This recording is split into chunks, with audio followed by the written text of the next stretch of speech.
Chief Minister Revant Reddy faced massive student protest at Osmania University on Wednesday with slogans of CM down down. Student teachers and contract staff expressed anger over unfulfilled promises, while the CM failed to address job recruitment and pension issues. Omania University campus erupted in protest, forcing an embarrassed Chief Minister Revant Reddy to leave the campus even as full-throated slogans of CM down down ringed the air. A heavy pose of policemen had to struggle to keep the protesting students at bay. While the CM convoy exited the campus, however, Congress MLC Balmur Venkat Narsingh Rao and other leaders had to face the wrath of slogan shouting students who followed them till their vehicles even as policemen escorted the out of the campus. తగులుతూనే ఉంది. ఆ సమస్య మా దళిత బిడ్డల మధ్యలో ఒక విభజన రేఖను గీసింది. దేశంలో ఏ రాష్ట్రం కూడా ఈ సమస్యను పరిష్కరించడానికి ఆలోచన చేయలే.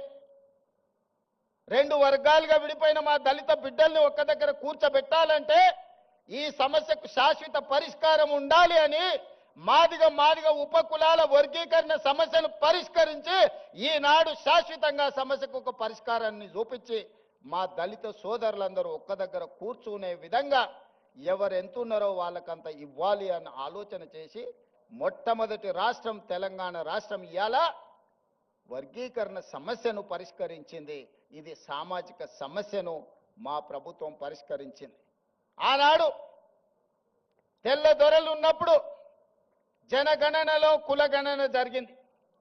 100 సంవత్సరాలు పూర్తి చేసుకున్న ఈ దేశంలో బలైన వర్గాల లెక్క తేల్చినోడే లేడు. చెయ్యాలన్న ఆలోచన చేసినా అది ముందుకు సాగలేదు.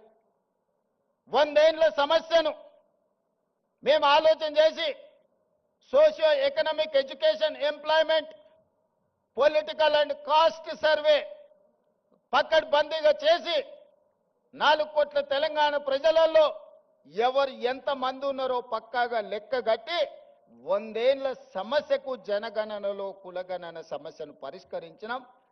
మనం చేయడం వల్ల కేంద్ర ప్రభుత్వం మీద ఇవాళ ఒత్తిడి వచ్చి 2026 సంవత్సరంలో జనగణనలో కులగణనను చేర్చాల్సిన పరిస్థితి ఈ దేశ ప్రధానమంత్రికి కల్పించి ఒక సామాజిక సమస్యకు శాశ్వత పరిష్కారాన్ని చూపించినాం. అంబేద్కర్ గారు చెప్పిండ్రు, రంగుల మేడలు అద్దాల మేడలు రంగుల గోడలంటే అభివృద్ధి కాదు, నిజమైన సంక్షేమం చివరి పేదవాడికి చేరినప్పుడే అభివృద్ధి జరిగినట్టని. ఆ స్ఫూర్తిని తీసుకునే ఈనాడు మా పరిపాలన కొనసాగిస్తున్నాం. సమాజంలో ఉన్న రుగ్మతలను సామాజిక సమస్యల్ని శాశ్వత పరిష్కారం దిశగా ఈరోజు మేము ముందుకు వెళ్తున్నాం. దాంట్లో భాగంగానే విద్య ఒక్కటే. ఒకనాడు జామీందారుల దగ్గర జాగీర్దారుల దగ్గర వేలాది ఎకరాల భూములను దాదాపుగా 25 లక్షల ఎకరాల భూములను సేకరించి కాంగ్రెస్ పార్టీ అసైన్మెంట్ పట్టాల రూపంలో భూమి లేని నిరుపేదలైన దళితులకు గిరిజనులకు బలైన వర్గాలకు అసైన్మెంట్ భూములను ఇచ్చింది. ఇల్లు లేని వాళ్ళకి ఇళ్ళ పట్టాలు ఇచ్చింది. ఇల్లు కట్టుకునేటోళ్లకు ఇందిరమ్మ ఇళ్ళని ఇచ్చింది. చదువుకునేటోళ్లకు ప్రభుత్వ పాఠశాలలు ఏర్పాటు చేసింది. ఇవాళ ప్రభుత్వాల దగ్గర భూములు లేవు పంచడానికి. ఉన్నది ఉన్నట్టు కుండ బద్దలు కొట్టి నేను చెప్తున్నా. ఇవాళ వాళ్ళ పేపర్లో రాస్తున్నారు రేవంత్ రెడ్డి పంచడానికి భూములు లేవన్నాడు, చూసినావా ఆయన ఆలోచన ఎట్లుందో. నేను వాళ్ళని అడగదలుచుకున్నా, ప్రతి దళితునికి 3 ఎకరాలు ఇస్తున్నారు, 10 ఏళ్ళు ఉన్నారు, ఎవరికన్నా ఇచ్చిర్రా? మీరు 3000 ఎకరాల ఫామ్ హౌజులు కట్టుకున్నారు, కానీ ఏ దళిత బిడ్డ కన్నా 3 ఎకరాల భూమి ఇచ్చిర్రా? ఇది ఒకటే ప్రశ్న అడగదలుచుకున్నా. ఒక ఆయనకు ఎర్రవల్లిలు ఉంటుంది, ఇంకొక ఆయనకు జన్వాడలు ఉంటుంది, ఇంకొక ఆయనకు మోయినాబాద్ దగ్గర ఉంటుంది, వాళ్ళ ఆడబిడ్డకు శంకర్పల్లి దగ్గర ఉంటుంది. 100 ఎకరాల ఫామ్ హౌజులు అయితే మీకు వచ్చినాయి, కానీ మా దళితులకు 3 ఎకరాల భూమి వచ్చిందా? సూటి ప్రశ్న. ఇంతకంటే ఎక్కువ నేను విమర్శించదలుచుకోలే. అందుకే నేను ఒకటే చెప్పిన, మనం మేము చేసిన సిపెక్ సర్వేలో ఒక కొత్త అంశం బయటపడ్డది. వెనుకబాటుతనం గురించి ఒక ప్రశ్న ఉన్నది.